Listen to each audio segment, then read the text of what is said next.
the practice of reciting the Buddha's name, Nian, for the method of Nian, starting, or the method of the reciting Buddha's name or mindful of the Buddha's name started very early. Well, actually, in the Buddha's time, it started from the Buddha's time. And this story goes like this. King Bimbisara was imprisoned by his own son, Ajatasattu, right? And the queen Videhi tried to save the king, because Ajatasattu want to starve the king to death. But the queen tried to save him by putting, after she bathed herself, she put some honey on her body, right? And mixed with some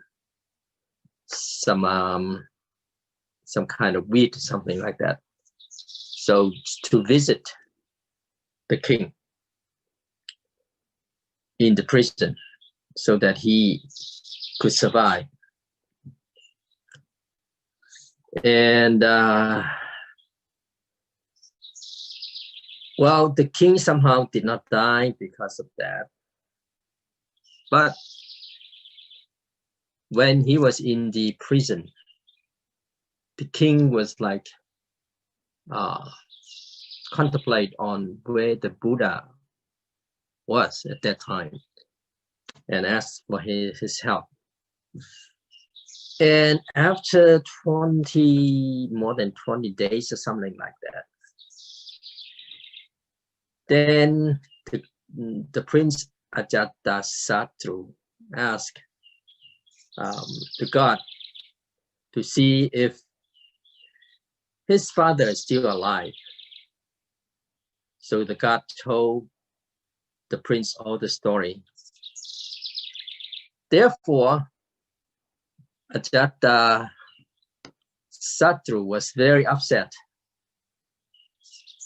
He also imprisoned his own mother. Right? He almost wanted to kill her, but it was asked by his officers not to do so because it's not good for him. So what the Queen Videhi, while she was in prison, she faced the direction of the vulture pig. This Sanskrit name is very hard for me to pronounce, something like Gurudakutta. And she asked for help from the Buddha. Somehow the Buddha came, to her. And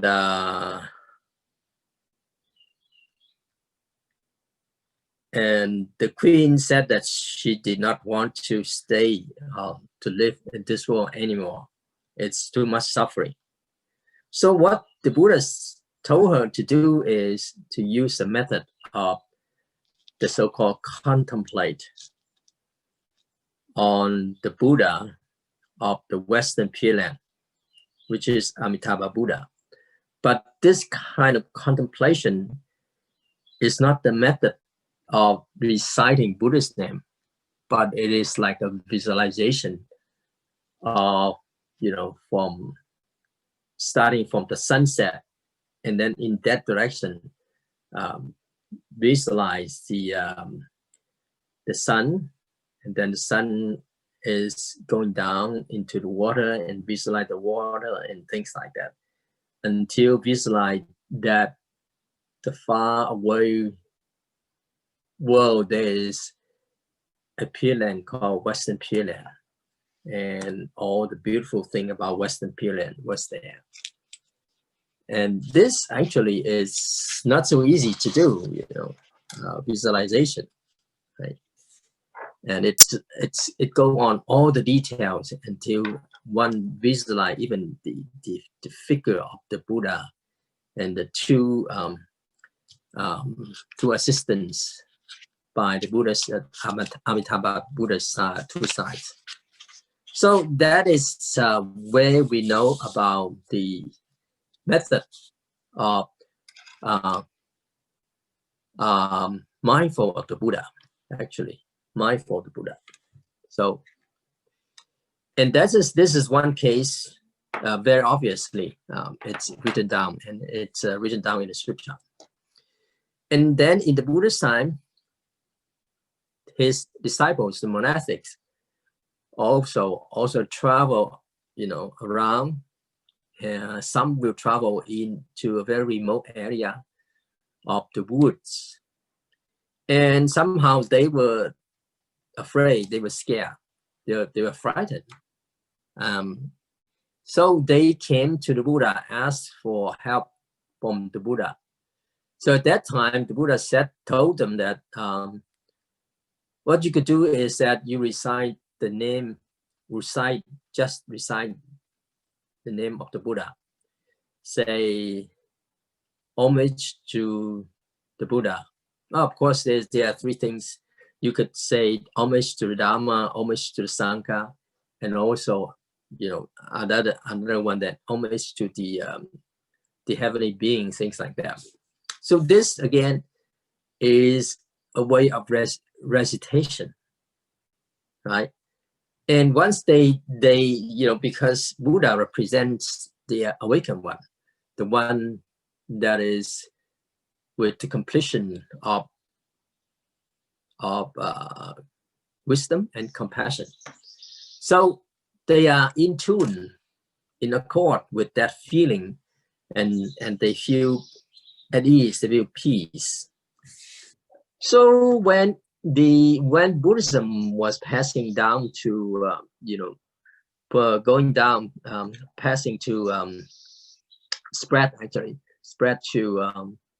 to China, and the method of the so-called mindful of the Buddha is already used in the Tang Dynasty, right? And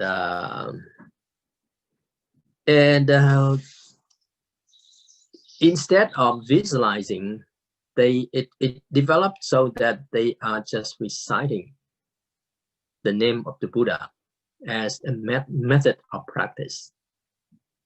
So in the Chan school, especially the Ming Dynasty, it becomes very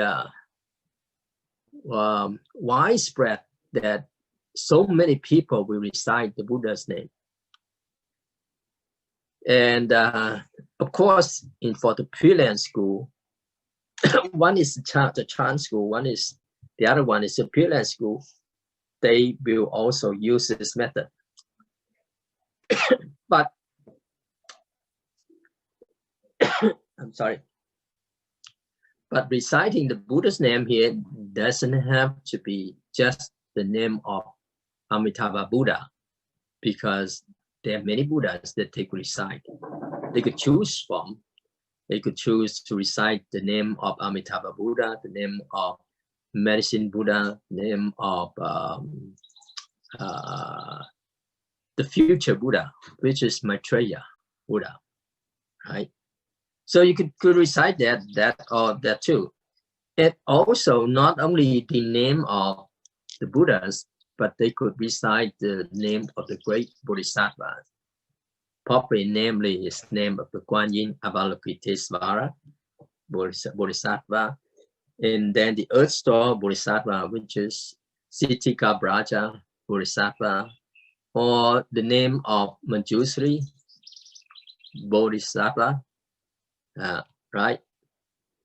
Yeah, but they do select certain name of the Buddha with some reasons, right? Say, for example, if you recite the name of the name of Amitabha Buddha, right? So they probably, more likely, is wanting to, when they pass away, they want to be reborn in the Western Pure Land. And people will recite the name of the medicine Buddha to ask for help from recover from the illness, right? And for some people, even contemporary, they will recite the name of Maitreya Buddha, which is referring to the Buddhas in the future to come. And they will not make vows to be born in the Western Pure Land of Amitabha Buddha, but they will be accompanying Maitreya Buddha to be reborn in the Tusita heaven, which is inner quarter of Tusita heaven. And that is the place of the future Buddha to be coming down to the Saha world, right? So people will be making this kind of vow. And when it's time for the future Buddha to come, they will also come down with the Buddha, Maitreya Buddha will be, and to help sentient beings, right? So that's what happened for the method of reciting Buddha's name. It could be quite varied. And also, of course, we know that we recite the name of Guan Yin or Avalokitesvara to get help because of the compassionate of the Bodhisattva. And they also recite the name of Sitika Braja Bodhisattva because he vowed to help sentient beings from hell. So what about Manjusri? Well, people were seek for wisdom. Then they recite that in order to hopefully to get some wisdom. So that's practice, right? Now, all of these you can refer to the practice of concentration, which is also the practice of chant. And for chant practitioners, they may not make a vow of, after I pass away, I want to be born in the Western Pure Land. They just recite the name of the Buddha so that they could settle their mind, right? It becomes a method of concentration, just like other methods that we practice, like the method of the breath and of the counting the breath, of just sitting, or the Huatou method, or silent illumination methods. So it's reciting Buddha's name is one of the methods in chant school. Actually, chant, you could say that it's a way of meditation. You know, when they are sitting in meditation, they use a method. Then the method of reciting the Buddha's name become just one of the methods that, you know, we provide or we share with, right? So it is not necessary they will be vowed to be born in a Pure Land, but it's also possible that although they practice meditation like this, chant, but they also make the vow to be reborn in the Pure Land. So it's up to the person, right? And so so in the practice of chant, they may recite the name of the Buddha until they reach a state of single-mindedly just the name of the Buddha. Yeah, it could be the name of Amitabha Buddha. And then when their mind is become single, one mind, oneness, then what they do is that the teacher will ask them to change to the Huatao method. And the Huatao method is in asking of who is reciting the Buddha's name, to just purely ask. So to find their own nature, which is the method of the Huatao. So it's also in chant, right? But in this way is the recitation of Buddha's name becomes an experience means, so that people could reach a one mind state and then asking who is reciting the Buddha's name. That is the method of the Huatao, right? And if one practice reciting Buddha's name with the Pure Land school, then one just make vow to be reborn in the Pure Land school. And then they will wholeheartedly recite the Buddha's name anytime in meditation or whatever they do in their daily living. So that's what happens, right?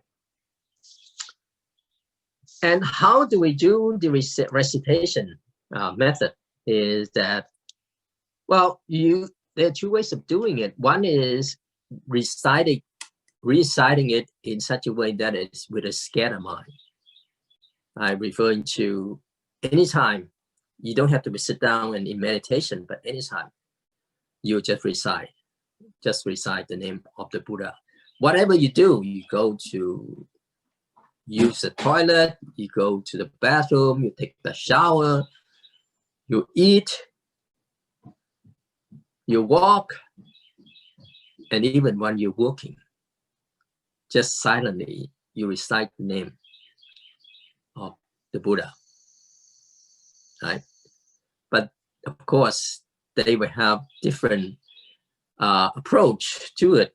It could be like this, which is a scattered way of reciting, right? When they could do anything and then just recite, that doesn't matter what. So that's one way of doing it. Another way of doing it is to do it very, very concentratedly, especially in the sitting itself. Then one will use the method of reciting the Buddhas. For us, we share the method of reciting the Buddha's name with a number, which is, say, for example, we recite Amitabha Buddha, and then we'll say 1, Amitabha Buddha 2, Amitabha 3, and so on until 10. So it's with 10 numbers. Within 10 numbers, so we make sure that our mind is not becoming mechanically reciting the name, right? Not mechanically reciting the name, but just single-mindedly to focus on the name of the Buddha with a number, but it has nothing to do with our breath. So it will not coordinate with the breath, so that it's, Amitabha out, Amitabha in. No, don't do that, right? It has nothing to do with the breath. That's what we share with the method of reciting Buddha's name.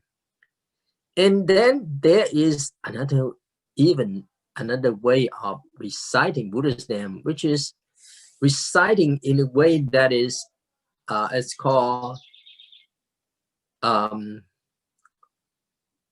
really almost like chasing or grasping to the Buddha, as if the Buddha is right in front of you and you don't want to lose the Buddha.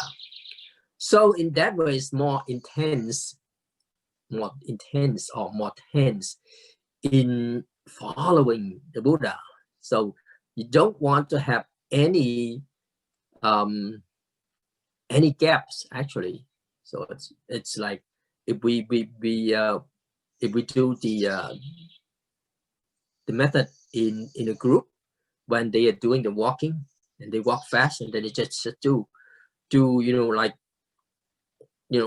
very quickly, very fastly, with the name of the Buddha, while they are doing the fast walk. But the way the fast walk is different with the fast walk of the Chan approach, right? So they have a way to do it. So this could be also one approach of the method of the reciting the Buddha's name, right? So that is to say, that's how they do it, and then they could do anyway, in any time, and even when they're sleeping, right?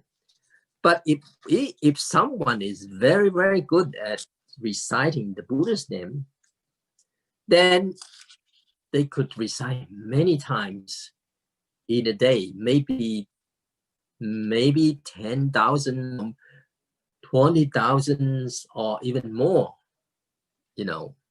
a day. It doesn't matter.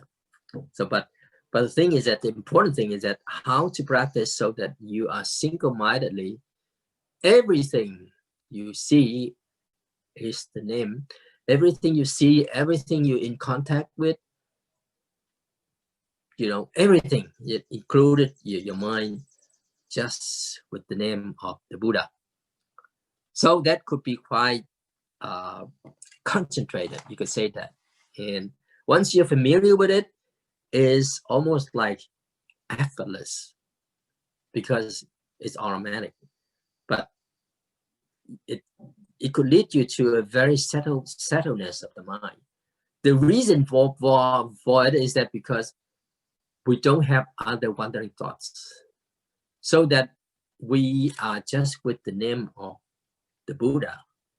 So if you don't have other wandering thoughts, then of course your mind is very clear. That's very important, right? So that's how they do, or how the method of recitation coming from the Buddhist time of the visualization, and then also reminding themselves of the name of the Buddha in the Buddhist time, and then coming down to now, it has been widely used in the Chinese Buddhism.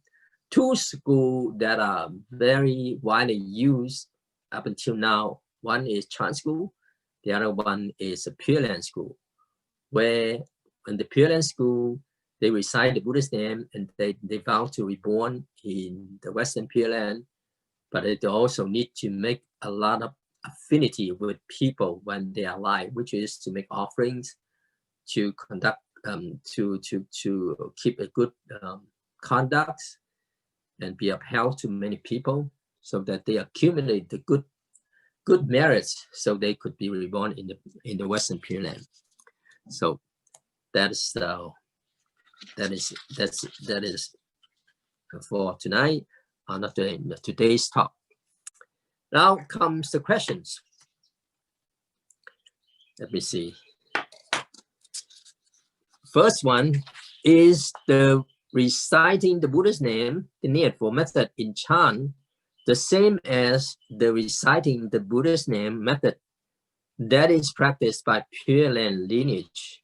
If not, what are the difference in terms of the method, the application of the method, and the objective of both places? Please elaborate on how to use this method in Chan. So, well, actually, in my talk already, I mentioned something about the difference between the method of reciting Buddhist name in the Chan school and then in the Pure Land school, right?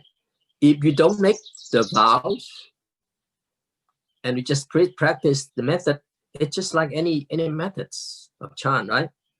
So that's one. The only I think that the only difference is that you will just make the vow or not, right? Now another thing is that the approach, the way in the group practice, especially in the Pure Land school in China, is that you will recite out loud when we practice in a group the name of Amitabha Buddha, and then they do the chanting with Amitabha, so with some rhythm. So in the chant school we don't do that. We just sit and recite silently, the name of Amitabha Buddha, right? But it's possible that if we do it in a group, we also recite it out loud or in the whole group. But somehow we lessen the degrees of, say, there's an activity where you do walking and then recite the name and wanting yourself to be reborn there, and then we don't do that. So it's just like more of the chant approach. So it's just like you can say that there's some difference there when we come to the group practice, right? And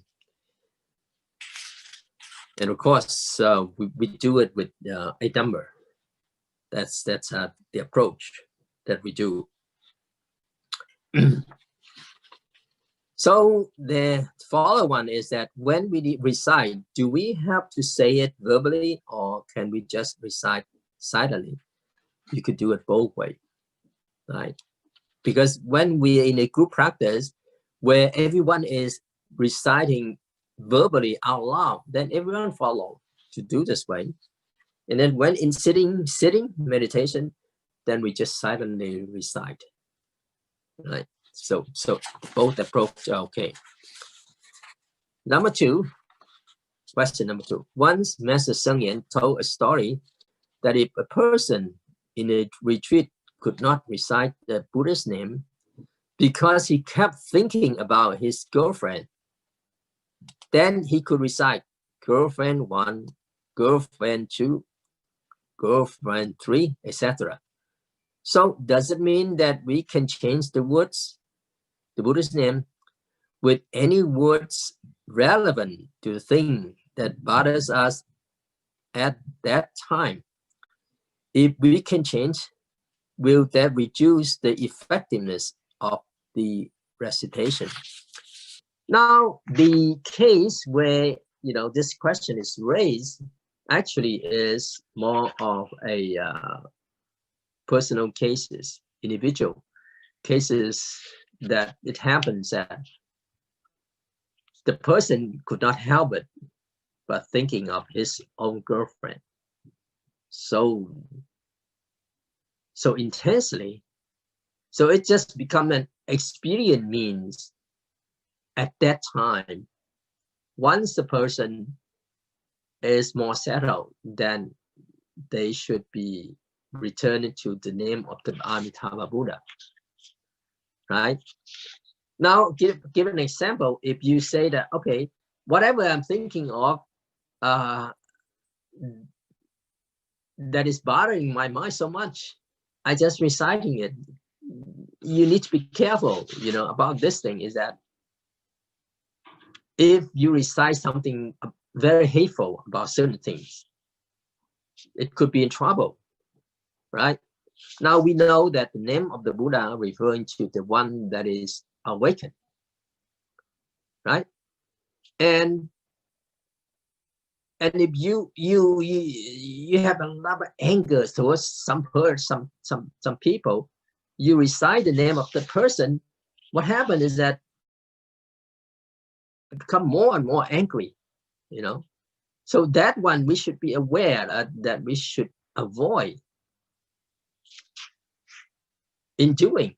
Well, this case here is like individual case where he could not, you know, like let go, but it is just very temporal method. So for myself, when using this, if using with this case, we have to be very fully aware of our situation instead of, okay, because of that, then I can do it like this, you know. What about just recite, okay, the toilet 1, toilet 2, toilet 3, that would be trouble. Later on, you become very smelly, right? So that we need to be careful about it. Of course, we come to the third one. When we put the number, how if we are then entangled with wandering thoughts and forgot which number is the last number in our recitation? Do we have to go back starting with 1 or continue with whatever number that we vaguely remember? Well, if you remember the number, then you continue. If you don't remember the number, just start from 1 or start from the beginning. Or if you feel like we are vaguely remember, if you're not clear, then you start from 1 or start from the beginning. If you clear, then you continue with that number. Because that's what happens when using the method of recitation, the Buddha's name. Another question, when I practice this method, I noticed that my mind focused more on the thoughts that appear, and I attack that wandering thought using the method. Okay, so every time a thought appears, I sort of attacking it by focusing my attention frontally to the thought and increase the intensity of uttering the words towards that thought.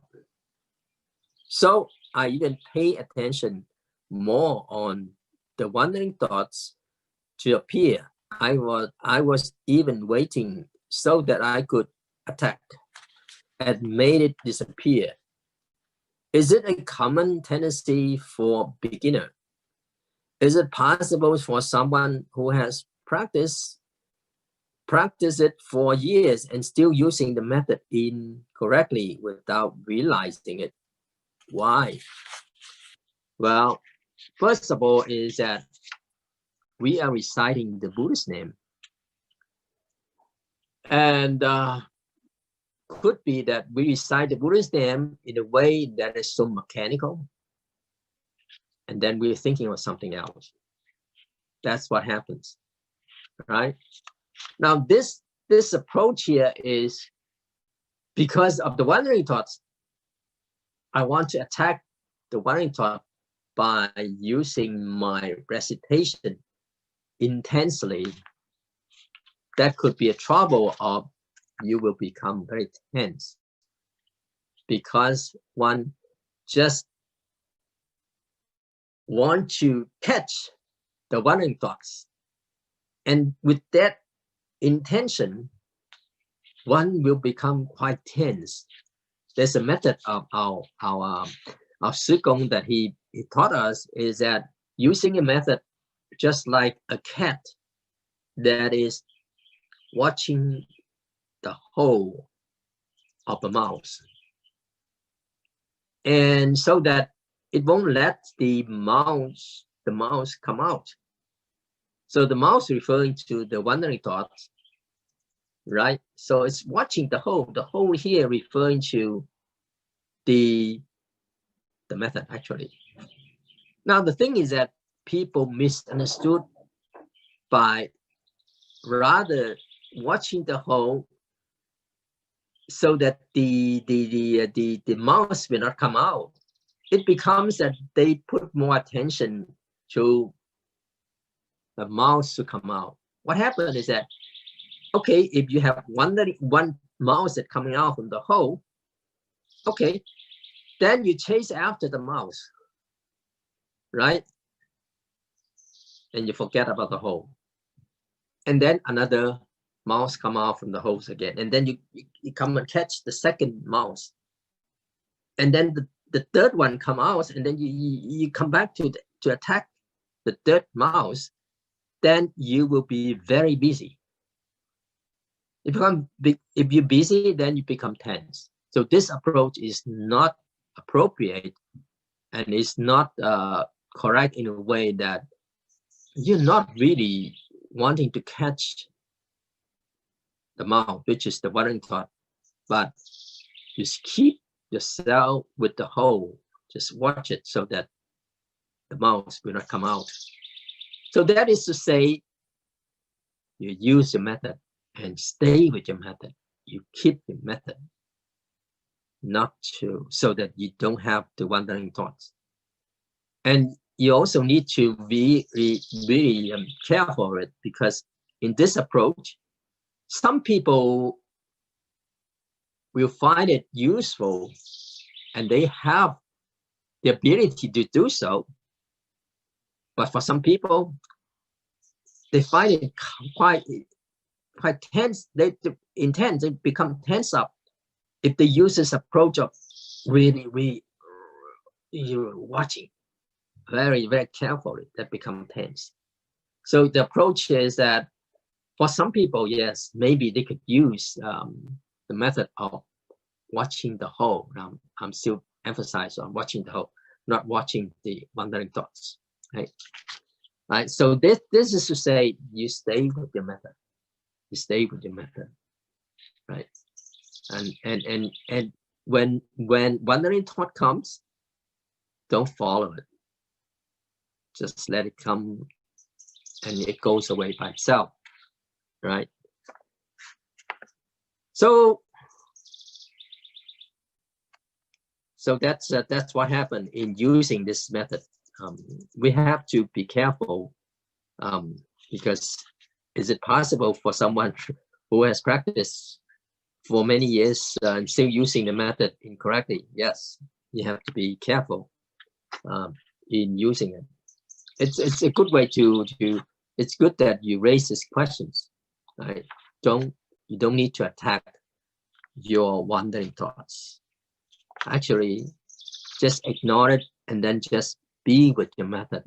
Is a way of letting the wandering thought goes away. Right.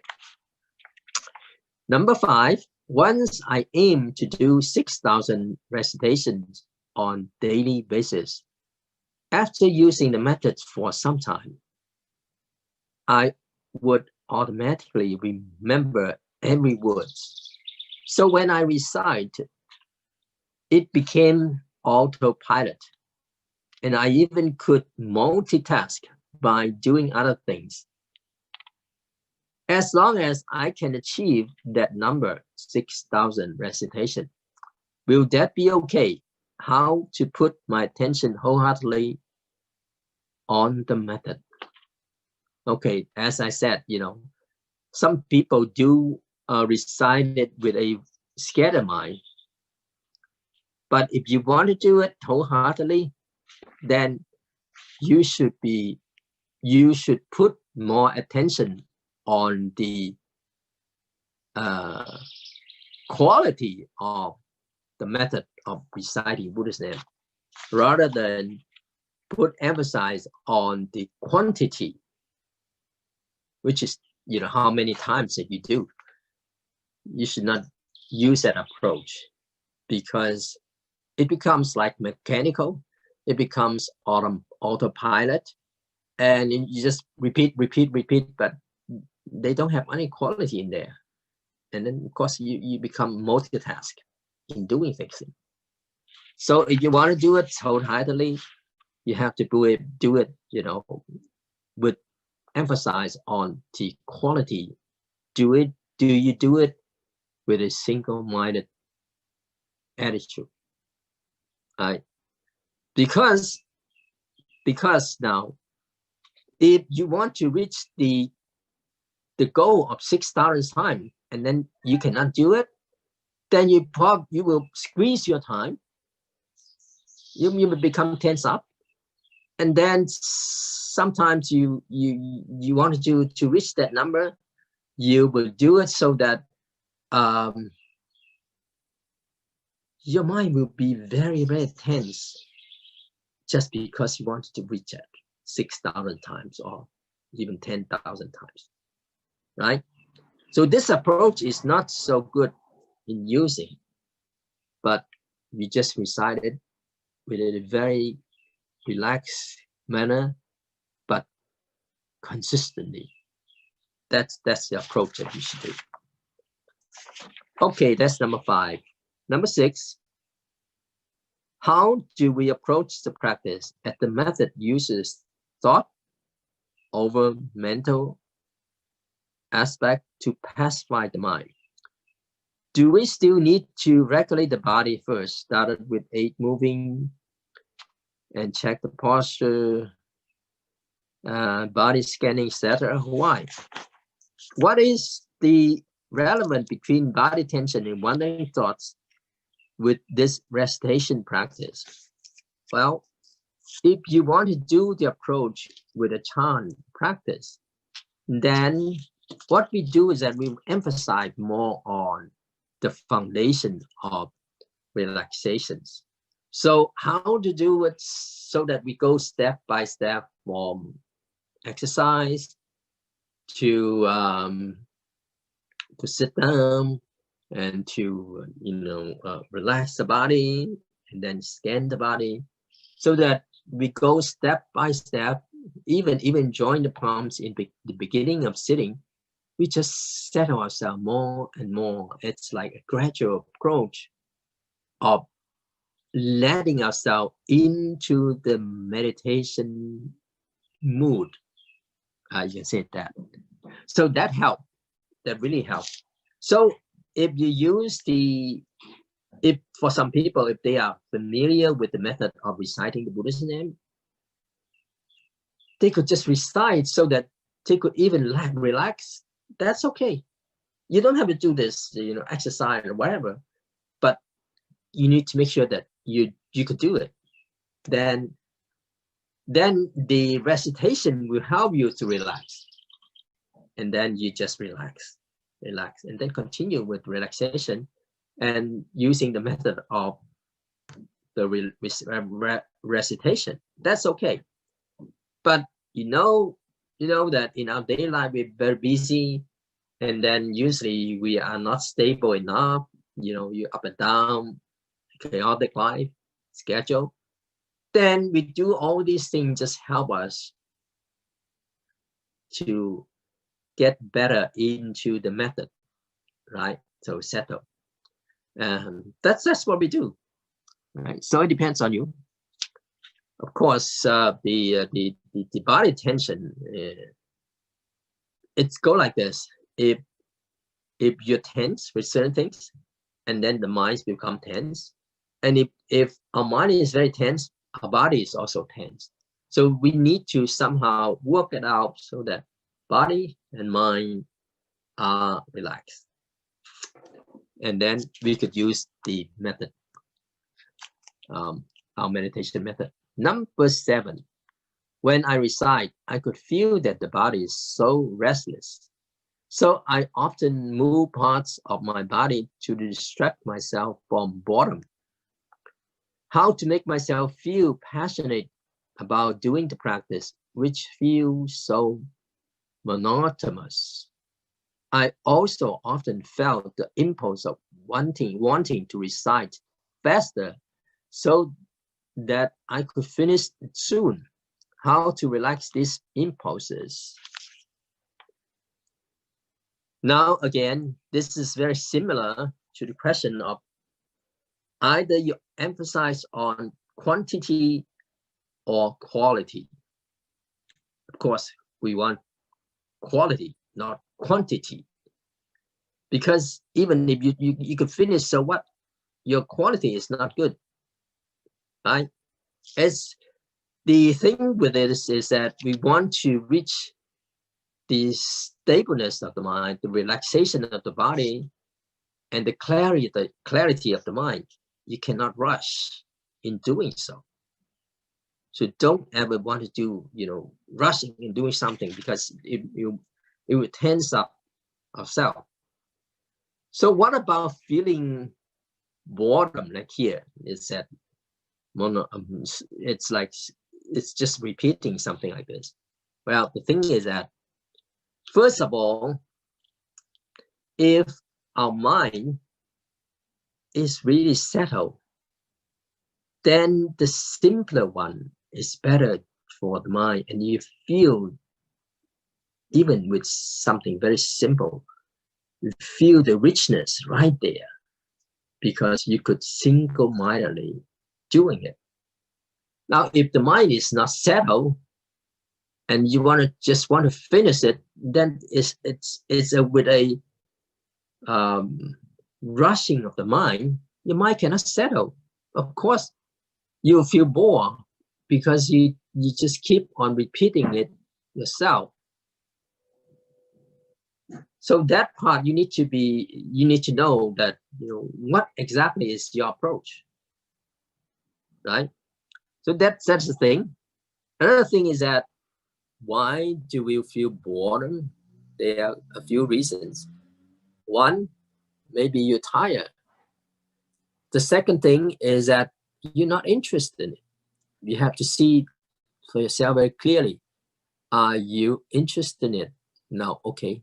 The third thing is that, if you don't feel the necessary, it seems like you just do it. You just do it because somebody says so. I'm not interested. I'm not that interested. And then you just do it, not because of some motivation. Now, the motivation here is very important, that we fully understand the necessary of the so-called, because we have vexation. That is why we need to practice. Now, because we want to help sentient beings to live from vexation, we need to practice well, so that we could be able to experience something and to share with other people. So the motivation here is like, every day we remind ourselves of giving rise to the great vows, so that when we practice, we put more attention to the thing that we do. It is not just like, I just do it anyway. So it's very easy for us to feel bored. And in order for us not to feel bored, then somehow we need to really feel settled with the mind. Once you feel settled with the mind, then you will not feel bored, because the richness of the mind, that you could feel like clarity, quiet. It's like a reward in meditation itself. So that part, if you feel restless, that means, well, in the first one, you're not relaxed enough, right? Somehow you need to really relax yourself. Rather than moving your body to distract yourself from boredom. That exactly is the point, that you're not relaxed enough. But if we keep on repeating, relax, you even feel bored more. And I don't know how to relax.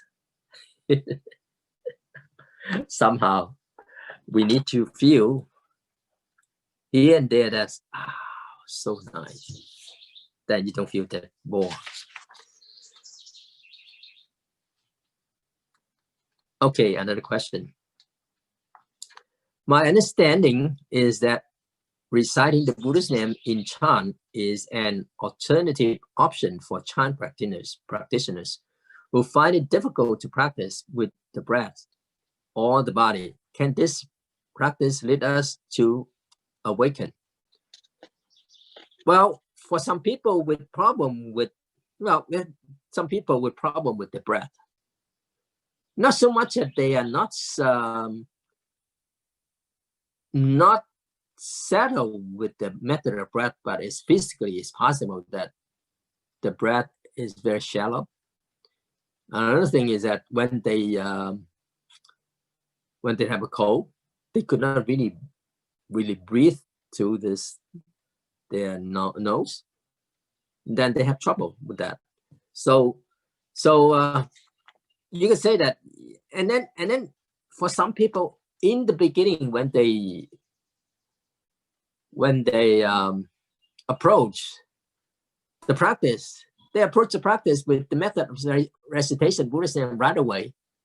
So it's not necessary this is an alternative way of reciting Buddhist name, right? Yes, reciting Buddhist name could lead us to awaken. Don't worry about it. Okay, this is number 8, and then number 9. In the past 3 years, when I recite almost in all my sitting mentally, I will see images of my experience in the past. Each image would appear within a split second only, but it was very vivid, as if I was experiencing it in those places again. Sometimes, because the image appeared only within a split second, I could not even remember exactly the location of the place, but I knew it was one of the places I visited when I was abroad. So for around 2 years, the images were all only about me in the foreign places when I was traveling abroad. Wow, this question is long. But then starting this year, the image started to change. I started to see image during my childhood. The image was something like, I observed carefully the white fence of my neighbor's house that I used pass to school, because the neighbor got 2 geese who liked to chase me. Or I was standing in my grandfather's bedroom. The bed was at my belly's height, and I was looking outside through the wooden window. Or I was approaching towards a street near the temple around my grandmother's house, and so on. In all those images, I did not see an image of myself, but I felt I was seeing the outside world through my childhood eyes. Those images do not have any significance nor created any emotion to me. I would not remember those little details in the past if it did not appear mentally in my sitting. So are those memories that were trapped in my mind. Why now it appears, and it appears mostly during sitting, even though sometimes it also appears in my everyday activities. Now, first of all, one is able to see image clearly. Just referring to one's mind at that time, it's clearer. You can say that more clarity, it's more clear, right? So that's one thing. And for some images that we see, some obviously that is leaving an impression on us. Some because the image is clear and it has nothing to do with us. But why is it so clear? Actually, at that time that you are seeing those things, your mind has imprint on you. Even if you see some offense or something, it has to do something that is